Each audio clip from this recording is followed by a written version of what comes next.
Shalom saudaraku yang dikasihi Tuhan, berjumpa kembali di doa hari ketiga pada hari ini. Dan saya bersyukur boleh menjumpai saudara kembali dengan renungan firman Tuhan. Hari ini kita akan berbicara tentang kuasa kesaksian kita. Pada saat Tuhan Yesus sebelum naik ke surga, Dia mengatakan kepada para murid bahwa tunggu janji Bapa, dan janji Bapa itu adalah memberi kuasa. Dalam pasal 1 Kisah Para Rasul ayat 8 mengatakan bahwa kamu akan menerima kuasa kalau Roh Kudus turun atasmu, dan kamu akan menjadi saksi-saksiku mulai dari Yerusalem, seluruh Yudea, Samaria, dan sampai ke ujung bumi. Jadi saudaraku yang dikasihi Tuhan, ada pekerjaan Roh Kudus yang utama yang akan kita terima dari Tuhan adalah bahwa Dia akan melengkapi kita dengan kuasa. Kuasa apa? Kuasa untuk bersaksi. Dan ini seperti diumpamakan bahwa kita ini diberi kuasa untuk menjadi saksi di pengadilan atas orang-orang yang terdakwa karena kesalahan mereka. Dan kesaksian inilah yang mampu membebaskan atau menghukum orang berdosa itu, orang jahat itu karena kesalahannya.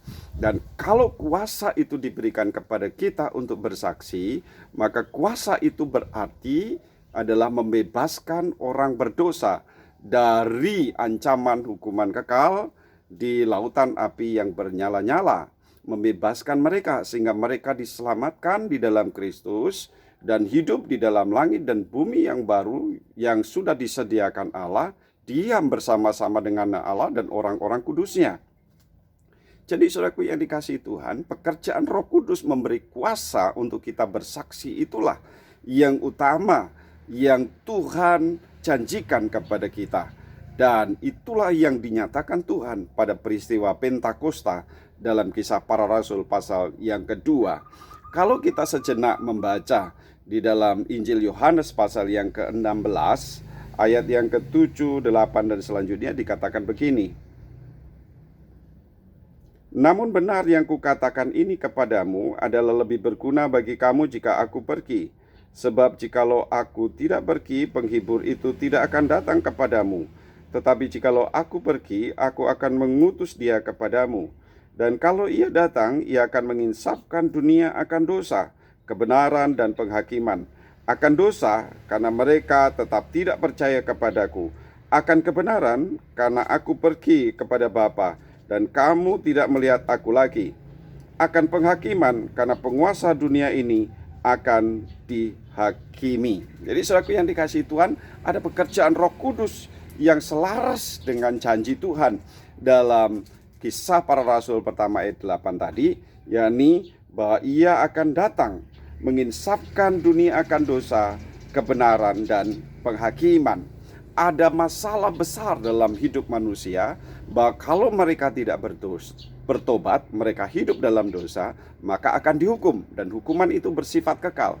Kita diberi kuasa untuk bersaksi, membebaskan seseorang yang berdosa itu dari kejahatannya, dari dakwaan itu, sehingga dia diselamatkan, dia tidak dihukum, dia tidak dipenjara karena kesalahannya itu.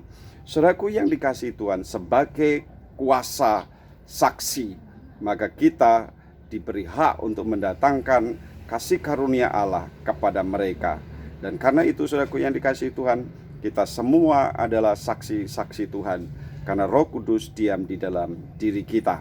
Apa yang terjadi? Pekerjaan Roh Kudus berikutnya adalah kalau seseorang sudah percaya akan kebenaran, maka Roh Kudus akan mendiami orang itu, diam di dalamnya, dan mengubah hidupnya selaras dengan kehendak Allah. Apa ciri-ciri orang yang didiami Roh Kudus? Ya, cinta firman Tuhan. Dia memiliki hubungan yang dalam dengan Tuhan lewat doa-doanya. Dia akan memiliki kesaksian yang hidup, yang bisa dilihat oleh orang, dibaca oleh orang, dan dinikmati oleh semua orang. Kalau Roh Kudus turun dan diam di dalam diri kita, maka segala hal yang tidak baik dalam diri kita akan diubahkan. Dan itu pekerjaan Roh Kudus supaya kesaksian itu efektif, supaya kesaksian itu penuh kuasa. Dan kalau kesaksian itu penuh kuasa, maka yang pasti ada banyak orang boleh dibawa kepada Kristus. Jadi saudaraku yang dikasihi Tuhan, mari mintalah kuasa itu, kuasa bersaksi.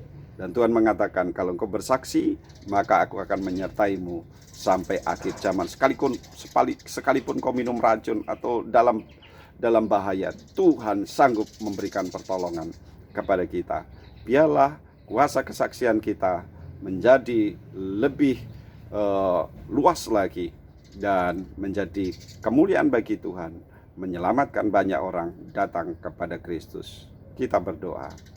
Bapa, di hari ketiga doa Gereja Kemah Injil Daerah Bali ini, kami boleh bersyukur karena Tuhan memimpin kami, menolong kami untuk memahami pekerjaan yang utama dari Roh Kudus. Bahwa Roh Kudus itu memberikan kuasa kepada kami untuk kami menjadi saksi-saksi Tuhan. Dan oleh pekerjaan Roh Kudus itulah, maka Tuhan membawa dan menginsapkan dunia, manusia di dunia ini akan dosa mereka, sehingga mereka hidup dalam kebenaran, sehingga pada saat penghakiman mereka dibebaskan dari hukuman kekal. Kami boleh bersyukur karena cintamu yang abadi, karena cintamu yang luar biasa, yang telah engkau limpahkan dalam diri kami. Diami Roh Kudusmu dalam diri kami, diam dan tinggal di dalamnya, sehingga kami menjadi saksi-saksi Tuhan yang efektif. Terima kasih Bapa, ubahkan kami selaras dengan firman-Mu, sehingga kami makin mencintai Tuhan, hidup di dalam Tuhan, dan melakukan perbuatan-perbuatan baik datang daripada Tuhan. Terima kasih. Kami mohon kuasa-Mu bekerja dalam diri kami. Dalam nama Tuhan Yesus kami berdoa. Amin. Saudaraku yang dikasihi Tuhan, mari kita bersama-sama melakukan doa syafaat kita. Dan pada hari ini, biarlah doa-doa syafaat kita boleh Tuhan jawab. Dan kita percaya bahwa jika kita berdoa, maka akan banyak orang dilepaskan dari dosanya, dan keselamatan terjadi bagi negeri ini, bagi orang-orang di sekeliling kita. Tuhan Yesus memberkati. Shalom. Amin.